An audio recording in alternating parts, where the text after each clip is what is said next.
Today, I'll be discussing and showing you the lighting setup and camera settings for this burger shot that I styled and captured. First off, let's take a look at the blueprint and what you'll need.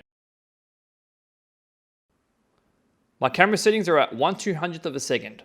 My aperture is at f5 and my ISO is at 100. Also, the white balance is at 5600 Kelvin. Now, I'm sure you're wondering what that massive white bounce card is. Well, it's just that. It's two large bounce cards stuck together to brighten up the shadows. For my lighting, I'm using two strobes. The light in the beauty dish is to light up most of the scene, and the other is just to shine extra light on just the burger itself. As you can see, I've cut out a rectangle from the black card, allowing light to shine through it, hitting just the burger. You can see that I have control of where the light hits the burger just by moving the black card back and forth.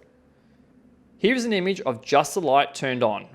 So what is the second black card for, you ask? Well, that is to block light from the back corner, as you can see. Let's take a look at how both lights are shining onto the diffusion. My power settings for the main light is at 1/16th power, and the light shining specifically on the burger is at 132 power. To help you understand what effect each light is having to this image, I have taken separate images of each light on its own.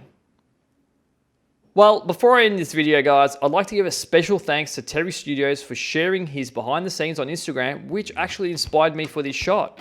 Well, that is all for me today, guys. I hope you enjoyed this video, and I will see you all in the next one. Catches.